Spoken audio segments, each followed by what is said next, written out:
Hello mga kabataang makabayan! Welcome sa Araling Panlipunan with Ma'am Ivy, ang inyong digital classroom para sa mas makabuluhan at makulay na pag-aaral ng Araling Panlipunan. Handa na ba kayo? Tara na at simulan ang ating paglalakbay. Pag-aaralan natin ang nakaraan para sa mas maliwanag na kinabukasan.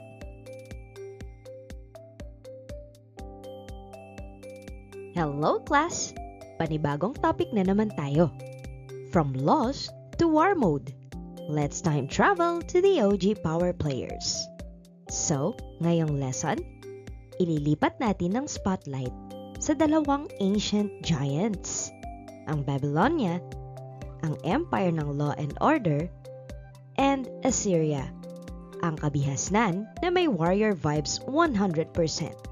Kaya ihanda ang utak, ilabas ang kodigo ng nakaraan at kilalanin ang mga OG na nagpayanig sa Mesopotamia.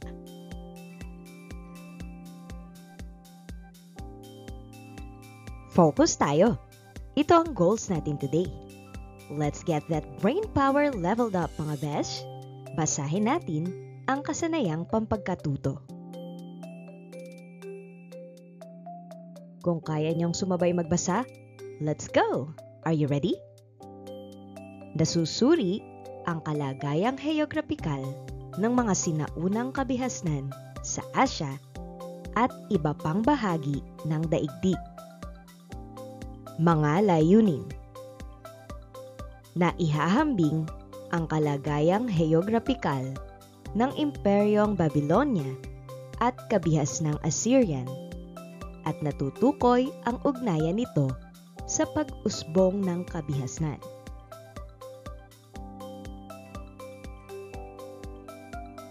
Naipapakita ng mga mag-aaral ang pagpapahalaga sa kahalagahan ng kalikasan sa pamumuhay ng tao noon at ngayon sa pamamagitan ng pagpapakita ng paggalang sa mga pamana ng sinaunang kabihasnan.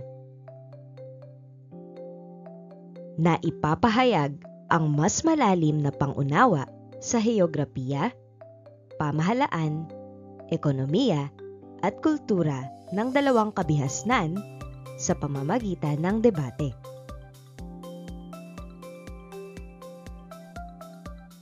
Before we deep dive sa Babylonia at Assyria, balikan muna natin ang mga napag-aralan nating empires last time. Let's check kung nakasave pa sa utak nyo yung key facts. Or baka kailangan nating i-recharge.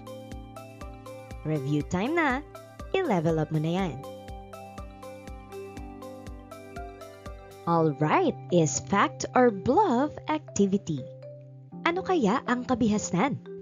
Let's see kung legit ang knowledge o drawing lang to mga besh. So ang gagawin daw ay magbabasa ang guro ng pangungusap. Sasagot ang mga mag-aaral ng fact kung totoo ang sinasabi o bluff kung hindi ito totoo. Maaaring sabayan ng pagsigaw o pagtayo kapag fact at pag-upo naman kapag bluff para mas masaya. Ready na ba kayo?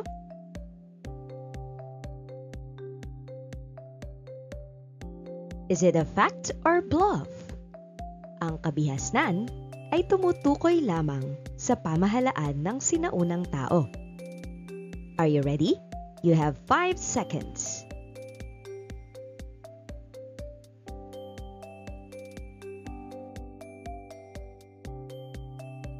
Ang tamang sagot ay bluff. Ang kabihasnan daw ay kabuoang paraan ng pamumuhay at hindi lang ng pamahalaan.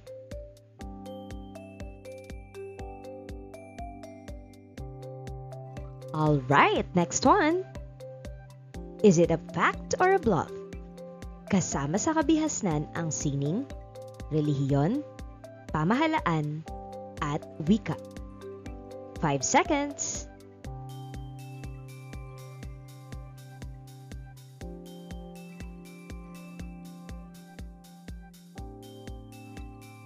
Alright, and the answer is fact. Tama, kasama sa kabihasnan ang sining, relihiyon, pamahalaan at wika.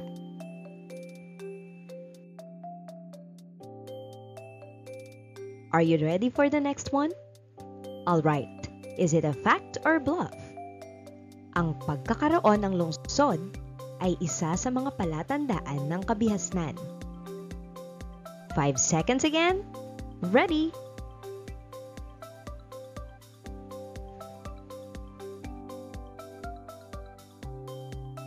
Ang tamang sagot ay fact. Ang pagkakaroon ng lungsod ay isa sa mga palatandaan ng kabihasnan. I-memorize niyo na yan. Another question. Is it a fact or bluff? Ang mga nomadikong tao ay maunlad na kabihasnan. Alright, you've got 5 seconds left. Think fast.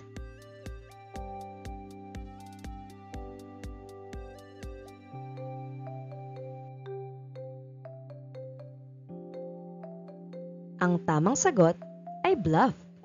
Ang mga nomadiko ay hindi pa permanente sa lugar. Kaya naman, hindi pa masasabing kabihasnan.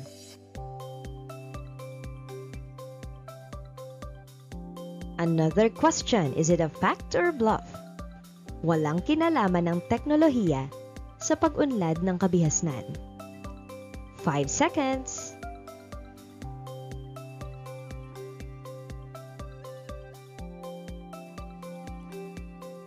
The correct answer is bluff. Ang teknolohiya ay bahagi ng pag-unlad ng kabihasnan.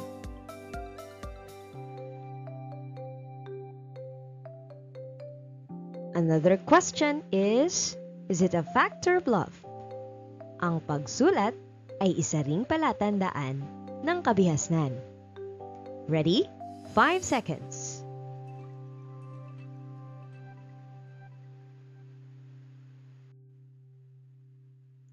And the right answer is fact.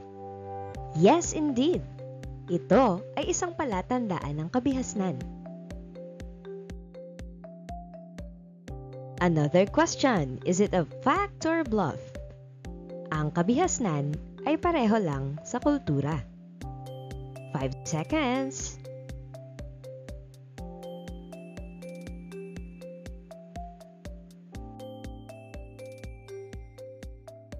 Alright, ang tamang sagot ay bluff. Magkaugnay sila, pero ang kabihasnan ay mas mataas na antas ng pamumuhay.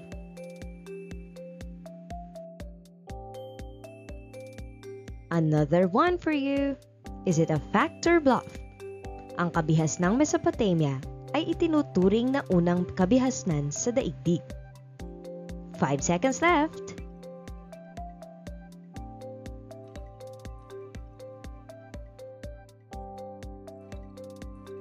And the answer is fact. May tama ka.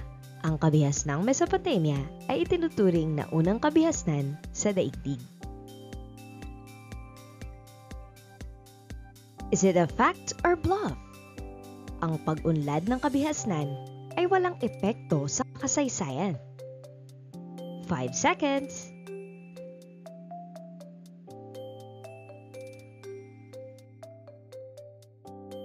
Ang tamang sagot ay bluff.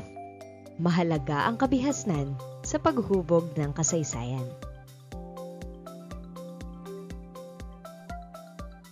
Alright, walang susuko. Another question.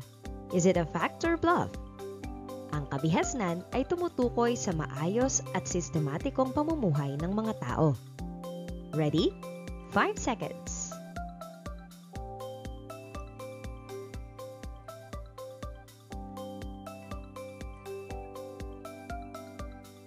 Ang tamang sagot ay fact. So good job naman mga besh! Trinay nyo naman ang best nyo, di ba? So, palakpakan nyo nga ng 3 ang sarili ninyo.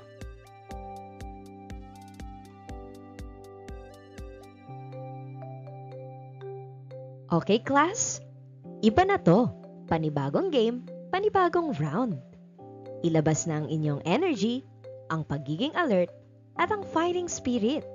Kasi naman this time, mas mabilis, mas tricky, at mas masaya. So if you're ready to slay this challenge, sabay-sabay nating isigaw, Game na besh! Simulan natin to. Alright mga beshi at mga lods, ready na ba kayo sa tanong na to? Paano kung ikaw ay nabuhay noong sinaunang panahon sa isang imperyo na may hari, batas at hukbo? Paano kaya ang buhay mo noon?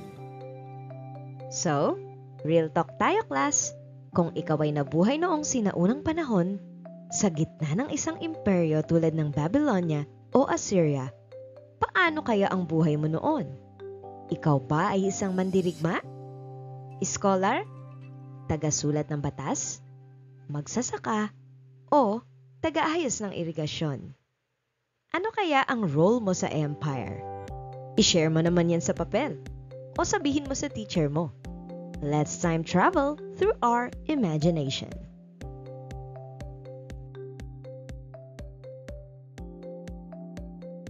So class, kung ready ka na, i-ready nyo na rin ang brain nyo. Game na chill lang to, pero challenging. Welcome to Salita-Salita. Sino ka? Dito, huhulaan mo ang mystery word base sa clues.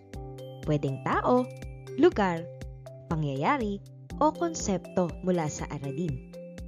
Bawal ang lobat sa isip, dapat alerto, mabilis at sharp ang sagot mo.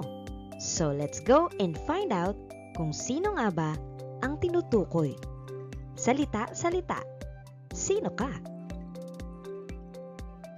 Ako ang hari na gumawa ng pinakaunang nakasulat na batas sa kasaysayan. You've got 5 seconds. Sino kaya siya?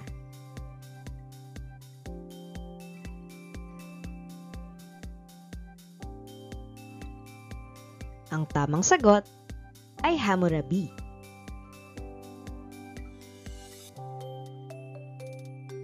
Ako ay isang koleksyon ng batas mula sa Babylonia na sinasabing mata sa mata, ngipin sa ngipin.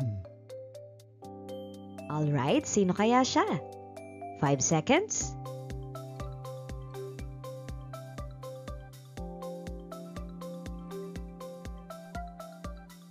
Ang tamang sagot ay Code of Hammurabi.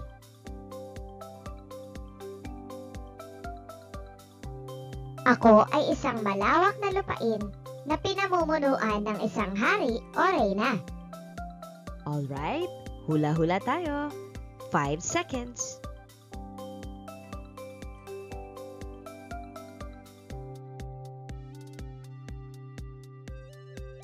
Ang tamang sagot ay Imperyo.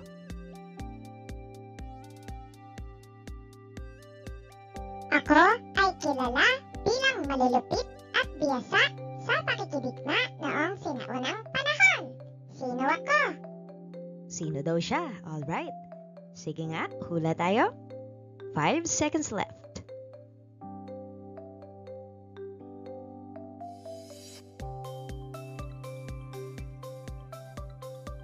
Ang tamang sagot ay Assyrian.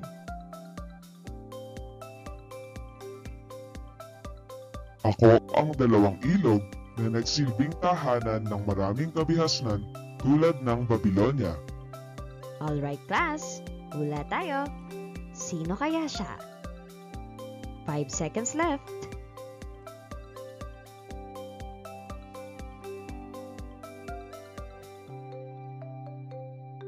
Ang tamang sagot ay Tigris at Euphrates. Alright mga beshi, ang basic 'di ba? Tapos na ang review at tapos na ang warm-up. This time, deep dive tayo sa mga lesson. Hindi na surface level, kundi palahukay na ang kasaysayan. Alamin natin kung paano ang mga imperyo tulad ng Babylonia at Assyria ay nagmarka ng bonggang kontribusyon sa daigdig.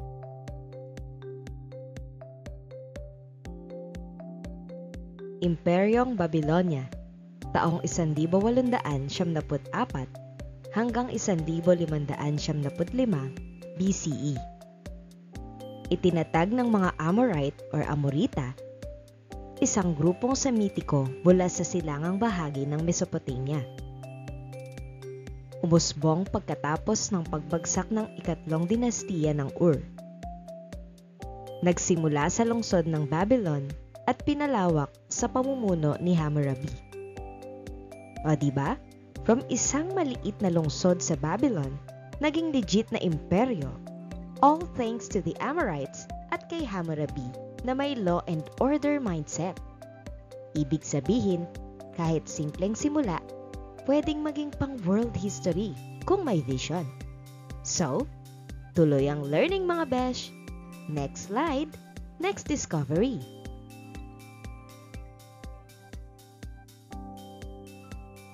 Matatagpuan sa Mesopotamia ang ating kasalukuyang Iraq sa pagitan ng Ilog Tigris at Euphrates. Naging mahalagang bahagi ng kalakalan sa Golpo ng Persia. Ay solid mga besh! Sa gitna pa ng dalawang ilog, kaya swak sa farming at shipping goals. Tapos, connected pa sila sa Persian Gulf. Kaya, di lang sila farmers, traders din na may international lakas. Grabe, pang-export ang vibe ng Babylonia.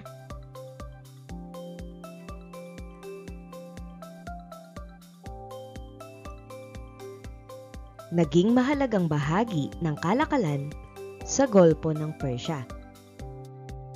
Umaasa sa irigasyon at agrikultura, kaya mahalaga ang daluyan ng tubig sa ekonomiya at pamumuhay. So, kung iisipin nyo class, hindi lang sila basta taga Mesopotamia, exporter na, farmer pa.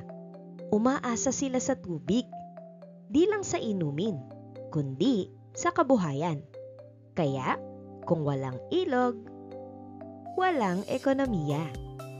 Tubig is life, business is survival.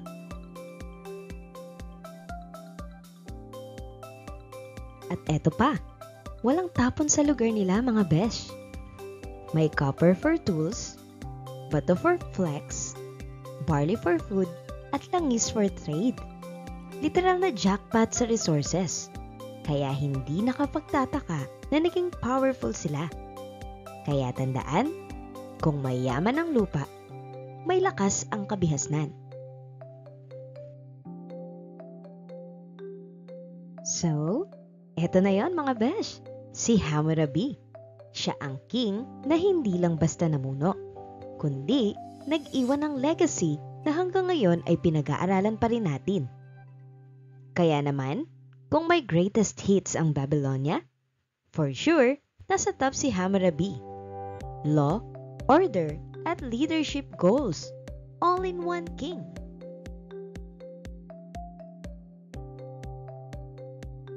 Si Hammurabi, hindi lang siya king.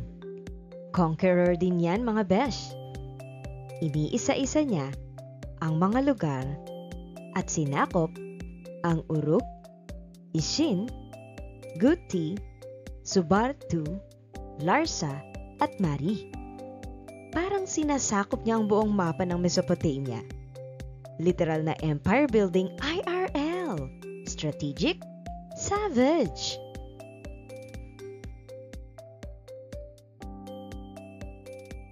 Si Hammurabi, hindi lang siya basta hari. Legit na divine backing daw. Pinapaniwalaan na ang power niya ay galing sa mga Diyos.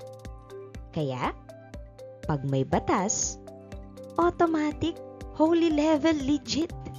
Parang sinasabi niya, hindi lang ako ang may sabi, pati gods approve sa akin.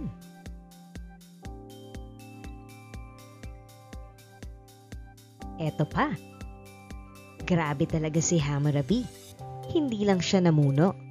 Nag-iwan pa siya ng rules na legit pang world history. Ang Code of Hammurabi. Ito ang isa sa pinakamaagang batas na naisulat ever. At ang goal niya, katarungan, kaayusan, at disiplina. Kung may rulebook ang ancient world, eto na yun mga besh. No room for chaos, kasi si Hammurabi ang original lawmaker.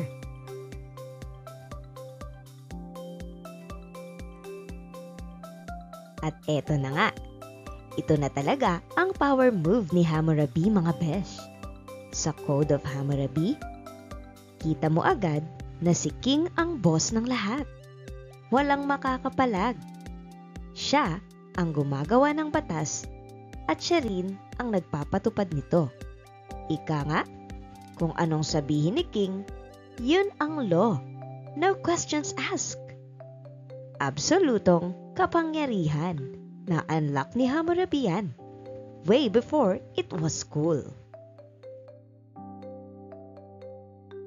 At syempre, hindi lang basta rules ang Code of Hammurabi. May hugot ito mula sa pananampalataya at values ng sinaunang tao. Pinapakita rito kung gaano kahalaga ang paniniwala sa Diyos, ang kaayusan sa society, at kahit noon pa man, may sense na ang karapatang pantao. Like, what's fair is fair. Ancient na, pero may relevance pa rin hanggang ngayon. Ang deep, di ba?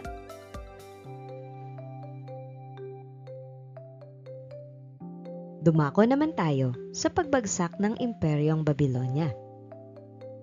Humina ang agrikultura dahilan ng pagbaba ng ekonomiya. Ibig sabihin, kahit gaano ka-powerful ang isang imperyo, kapag ang food supply ay bumagsak, domino effect na yan mga besh. Humina ang agrikultura, kaya bumagsak din ang ekonomiya. Wala nang sapat na pagkain, mahina na ang trade. At pag walang resources, wala na ring lakas ang empire. So, lesson learned ito. Walang sustain, walang survive.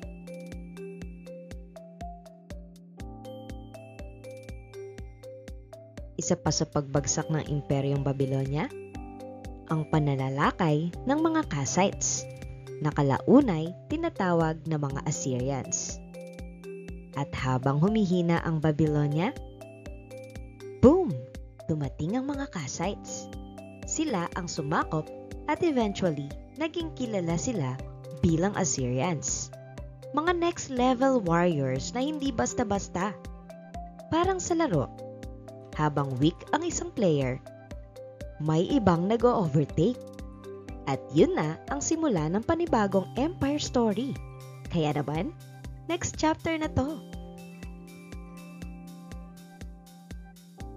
Narito pa ang isang dahilan kung bakit bumagsak ang Imperyong Babylonia. Nawala ng kontrol at tuluyang bumagsak. Sa Code of Hammurabi, ipinapakita ang sistemang legal at panlipunan, kung saan ang hari ay may kapangyarihan. Welcome to the Assyrian Era, or Kabihas ng Assyrian. It's the 2nd millennium BCE, pero solid pa rin ang vibes. Nagsimula sila sa Assur, ang OG capital ng mga Assyrian. Pero nung si Sennacherib ang boss, nilipat niya sa mas malupit na lugar, Nineveh. The new place, new power, new level ng empire goals. From north side of Mesopotamia, sila na ang susunod na spotlight.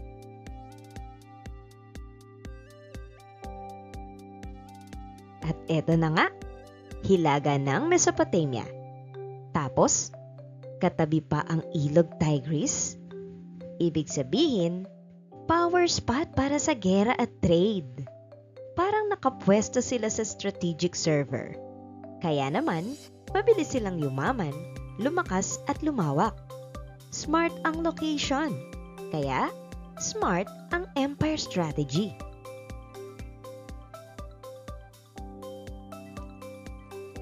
Okay class, listen up. Nasa paligid ng ilog Tigris ang mga Assyrian. Kaya solid ang supply nila ng tubig para sa farming at transportation. Ibig sabihin nito, it's easy for them to grow food at makipag-trade sa iba. Pero di lang yan, dahil open field ang paligid nila, meaning walang bundok o barrier, madali rin para sa kanila na lumusob sa ibang lugar. Parang IRL war strategy. Mabilis silang umatake at mag-expand. Kaya naman, naging isa sila sa mga most powerful conquerors noong time na yon. Good game, di ba?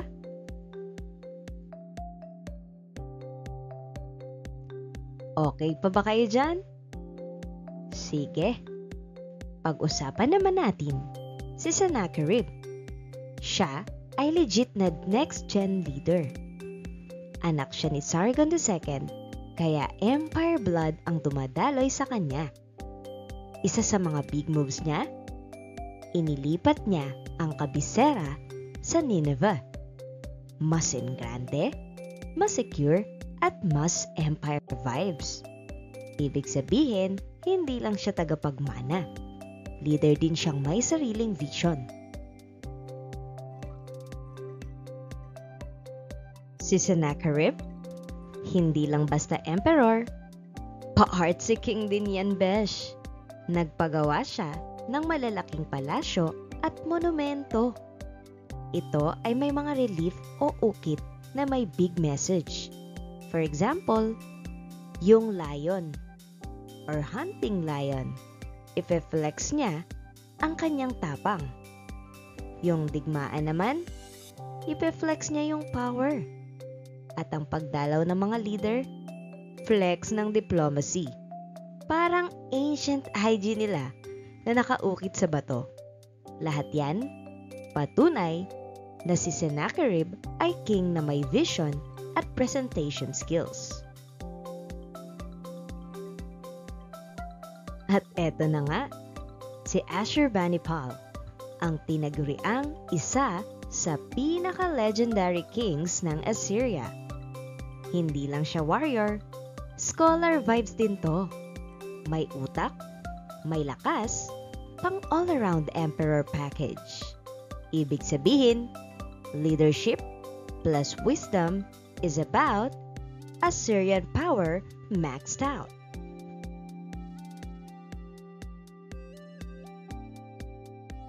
At eto na nga, si Ashurbanipal ay hindi lang hari. Isa rin siyang OG librarian king. Siya ang nagtatag ng kauna-unahang organized na library sa mundo, the iconic Library of Ashurbanipal in Nineveh. And guess what?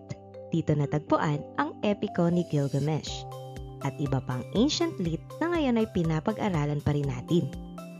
Ibig sabihin, bago pa nauso si Google, si Ashurbanipal ang nag-save ng files ng kasaysayan. Tingnan mabuti ang nasa larawan. Yun ang mga clay tablets mula sa library ni Ashurbanipal. Buhay pa hanggang ngayon at makikita mo rin sila sa British Museum sa London. Parang mga ancient receipts ng wisdom na nakadisplay. Imagine mo to, sinulat sa luwad, libo-libong taon na ang nakaraan. Tapos tayo ngayon, binabasa pa rin.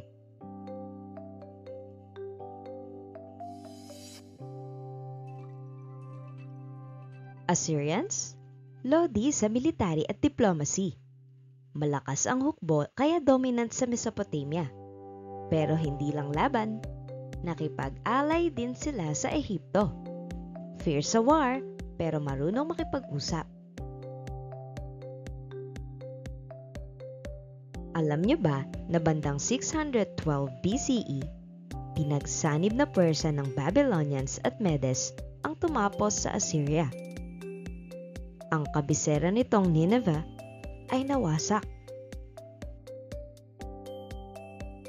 Alright, marami na ba tayong natutunan mga besh? Let's G! Hands-on muna tayo. Narito ang pangkatang gawain.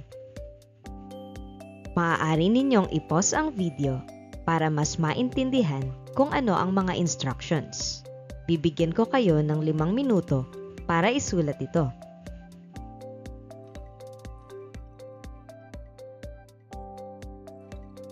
So, tapos na ang ating discussion, kaya naman, Let's check kung solid ka na dito. Ilabas ang sagot sa powers mo. No pressure, just recall and real talk. Saang lugar ka magtatayo ng bayan? Kung ikaw ay pipili ng lugar para sa iyong kabihasnan, anong katangi ang geographical ang hahanapin mo? At bakit? Sige nga, isipin nyo. Anong gusto nyo? May ilog ba? Patag o bundok? May likas na yaman? O madaling depensahan? Or, pwede ba sa kalakalan? I'll give you 5 minutes to answer this question. Paki-pause po ang video.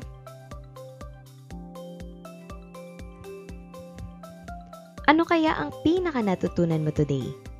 At anong part ang pinaka naka-wow sa'yo? Sino ang pinaka tumatak sa'yo? Si Hammurabi ba? O si Ashurbanipal? At kung ikaw ang hari o reyna noon, anong ambag ang iiwan mo? Real talk lang, kaya naman, i-share mo na. What's the tea? Anong mga key takeaways mo?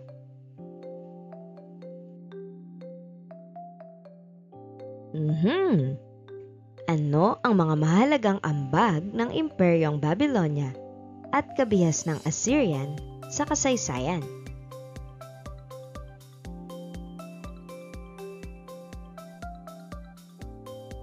At ayan na nga mga besh, natapos na natin ang epic journey mula Babylonia hanggang Assyria. Nakita natin kung paano sila namuno, lumaban, at nag-ambag sa kasaysayan. From law to war, from palasyo to aklatan, solid yung legacy nila. Kaya naman, itest natin ang utak nyo ngayon. Handa na ba kayo sa mini challenge para malaman kung gaano ka-solid ang natutunan mo? Good luck, mga historian in the making!